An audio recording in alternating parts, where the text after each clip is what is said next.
तो सारे भाई ने भाई मेरी राम राम, मैं जगदीप शर्मा भाई इस टाइम कुरुक्षेत्र में बैठे हैं वहाँ और हमारे साथ हैं प्रद्युमन जोशीला जी। सर नमस्कार, प्रणाम, जय हिंद। नमस्कार, प्रणाम, जय हिंद। क्या बात है, पूरे हो गए जी अपने तो। जी कैसे हैं सर आप? बहुत बढ़िया। लोगों ने ना अपनी बातचीत इतनी पसंद आवा, इतनी बातचीत पसंद आवा है। मेरे ख्याल से जब आपने एक विषय उठाया था ब्राह्मणों का जी, और उस पर जब चर्चा करी तो मेरे ख्याल से सैकड़ों फोन तो मेरे पास आए होंगे। बिल्कुल। और वो बात कहीं ना कहीं तार्किक तौर पे भी सही थी। बिल्कुल, आप बातें तार्किक करा सही बात है, ठीक है ना। जो लोगों ने नहीं पता वो बात आप बताओ। बिल्कुल। तो अब जो हरियाणा में मुद्दे चल रहे हैं, मुद्दा पंजाब का इलेक्शन भी चल रहा है, विपक्ष के लोग कहते हैं कि नायब सैनी तो पगड़ी ने साइड में धरके ही सोए और सवेरे उठ के फिर वो पैर कर पंजाब में पहुंच जावा है। चैनत गांव का मुद्दा चल रहा है, बड़े बड़े चैनल उड़ा दिए गए हैं और जिस आदमी ने टी लगवाई वही हमनु का मन तो लगवाई नहीं। अच्छा, इस टाइप के सैकड़ों मुद्दे चले जी। पहले चैनत गांव पे आते हैं, क्या कहना चाहेंगे आप? देखो, चान्नत गांव हांसी जिले के और हांसी विधानसभा क्षेत्र का गांव है और वहाँ पिछले लगभग 40-45 दिन से ग्रामवासी और आसपास, अब तो वो आंदोलन पूरे हरियाणा का हो गया है। वहाँ हरियाणा के अलग अलग इलाकों से ही नहीं बल्कि राजस्थान और पंजाब तक के लोग भी आने शुरू हो गए हैं। वो समर्थन दिए हुए हैं। पहले तो उनकी मांग ये थी कि गांव को पानी मिल जाए, ठीक है, लेकिन जब वहाँ के स्थानीय विधायक विनोद ब्याणा ने उनको इग्नोर करना शुरू किया तो उसके बाद जो एक लाइन जारी है जो चान्नत से होकर के यहाँ हांसी शहर के लिए, उसमें वो टी की मांग करने लगे। वो आंदोलन बड़ा शांतिप्रिय लगातार चल रहा है। प्रदेश की सरकार के ऊपर भी बड़ा भारी दबाव है और विशेष तौर पर दो एंगलों से मैं उस आंदोलन को देख रहा हूँ। एक एंगल तो ये है कि अगर परिसीमन नहीं हुआ तो विनोद ब्याणा को बड़ा भयंकर राजनीतिक नुकसान होगा, क्योंकि ये वही इलाका है। विनोद ब्याणा ने चुनाव तो पहले भी लड़े हैं परिसीमन से पहले, लेकिन विनोद ब्याणा चुनाव परिसीमन के बाद ही जीत पाया अपनी जिंदगी में। और परिसीमन में 9 गांव हांसी विधानसभा क्षेत्र में लगे थे, जिनमें 3 गांव पुराने बवानी खेड़ा के, जिनमें मेरा खुद का गांव भी है, कंवारी, मुजादपुर और दमाना। 3 गांव पुराने गिराए के, जिसको हल्का खत्म कर दिया गया, गिराए, चान्नत और भाटड़ा, और 3 गांव पुराने नारनौंद विधानसभा क्षेत्र की इस हल्के में लगे। इन 9 गांव के आने के बाद ही विनोद ब्याणा विधायक बन पाया है। और जब इनमें विरोध शुरू हो जाएगा गांव में, क्योंकि अब ये चान्नत की जो आवाज है वो अलग अलग गांव में उठनी शुरू होगी है, तो राजनीतिक तौर पर विनोद ब्याणा को बड़ा भारी नुकसान होगा। क्यों नहीं चाहते कि विनोद ब्याणा साहब ये काम हो जाए? मेरा ये मानना है, मेरा निजी रूप से ये मानना है कि मान लो कानून में कहीं कोई ऐसी चीज है तो विधायक किस लिए बना रखे हैं? क्या जो विधायक बना रखे 90 हरियाणा की जनता ने, वो केवल लोगों के कोई दुख सुख में जाने के लिए, गोडा नुआणर या ब्याह शादी में लाडू खाने के लिए बना रखे हैं?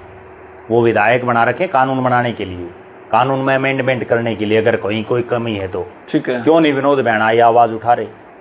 भाई अगर ये कमी है और ये अमृत योजना के तहत नहीं दे सकते, 10 सांसद हैं लोकसभा में, 5 राज्यसभा में है, अगर केंद्र सरकार की भी योजना है तो हरियाणा से 15 सांसद आते हैं, उनको आवाज उठानी चाहिए, भाई इसमें अमेंडमेंट करो।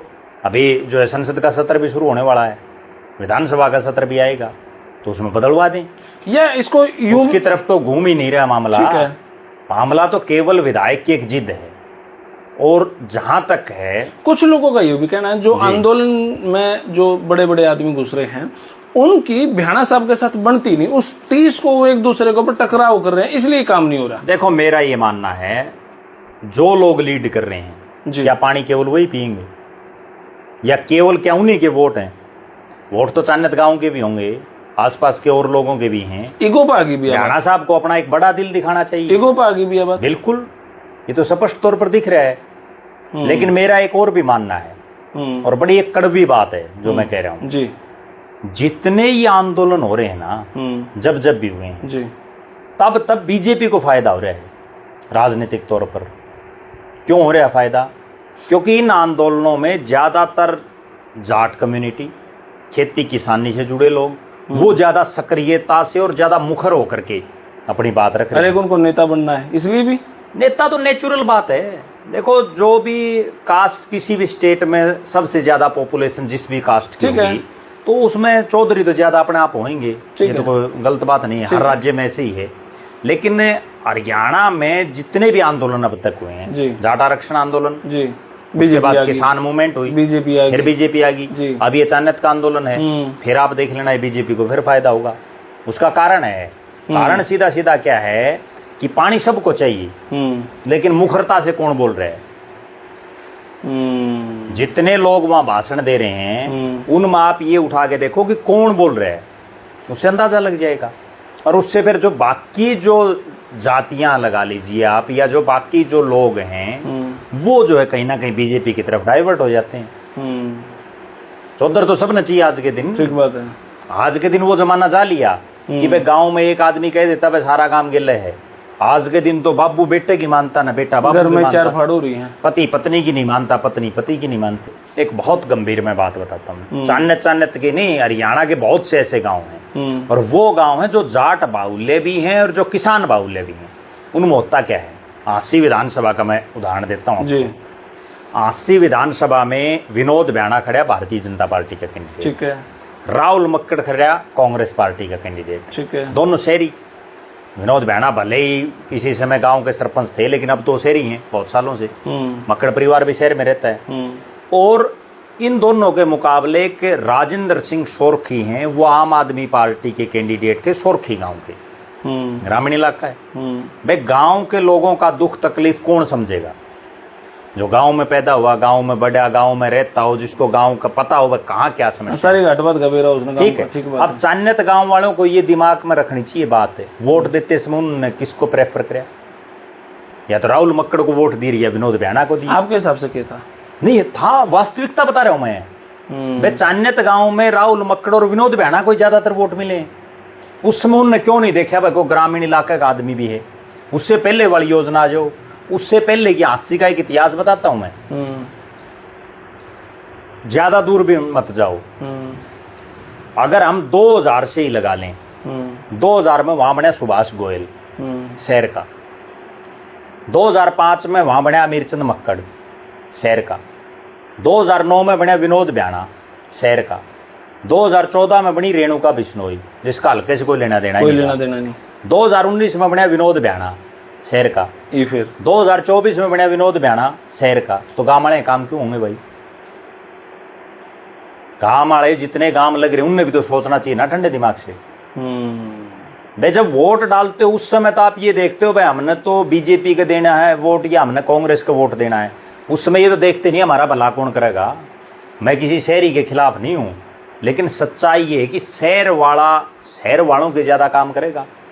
गांव वाला कोई होगा तो उसको गांव वाला प्यारे लगेंगे, वो गांव वालों के काम करेगा। ये तो नेचुरल बात है। शहर के लोगों ने यूं थोड़ी ये बेरा पाओगा कि भाई गांव में क्या क्या ज्यादा समस्याएं हैं, गांव वाले शहर की नहीं बेरा पटे। अब गांव में बहुत लोग ऐसे मिल जाएंगे आपको जिनको यही नहीं मिलेगा सीवरेज हो के है। सही बात है, ठीक है, नाली को देखने नहीं मिलता। हाँ, युवा को बेरा मिले सीवरेज हो के है, और शहर में बच्चे ने बेरा है सीवर के है। तो जब वोट डालते हैं उस समय क्यों नहीं सोचते? अगर उस समय चाणक्य गांव के आसपास के लोगों ने ये सोचा होता कि हमारा असली हितैषी कौन है, मैं किसी एक आदमी का पक्ष या एक आदमी का विरोध नहीं कर रहा, लेकिन कौन अपनी समस्याएं उठा सकता है, तब तो आंख मीच के अपने भाई फलाना ने उसके गेड़ दिया तो मैं दूसरे गेड़ूंगा। एक और नई थ्योरी चल रही है भाई ये आदमी तो जीतते को नहीं, अरे जीतते तो जीतेगा, जिसको वोट गेड़ेगा। ये दूसरे भी तो सबको वोट गेड़े जीते हैं, कोई भी हुए नहीं बना। जो 90 आदमी जीत रहे हैं वो जिनने वोट गेड़े तभी जीत रहे हैं। क्या आपकी तैयारी तो नहीं चल रही? मेरी तैयारी की बात नहीं, मैं तो सिर्फ एक जो है वास्तविकता क्या है धरातल की वो चीजें बता रहा हूं। समझने की जरूरत है भाई, अपने और पराये को पहचानने की जरूरत है। आज अगर विधानसभा में 90 एमएलए हैं, उनमें कोई चाणक्य गांव का पक्ष रखने वाला हो मजबूती से, अकेले चाणक्य की नहीं कोई भी गांव हो, तो क्या समाधान नहीं होगा? समाधान किसको करना? सरकार को। सरकार कब समाधान करेगी? जब दबाव होगा। ठीक है, ये सारी बात होगी। तो भाई हमारे साथ प्रद्युमन जोशीला जी, आज तो बहुत सारे फोन आएंगे भाई। मैं पत्रकार नहीं हूँ, यूट्यूबर हूँ, और जिस तरीके से हम घर में बैठ कर आराम से बैठ के सारी बात कर ले, हाँ वही तरीका हमारा यहाँ पे भी है। और भाई इसी तरीके से सिस्टम चलता रहेगा। आप अपनी राय, अपनी प्रतिक्रिया कमेंट बॉक्स में जरूर देते रहें। तब तक के लिए धन्यवाद। जय हिंद, भारत माता की जय। बहुत बहुत शुक्रिया सर, बहुत बहुत धन्यवाद।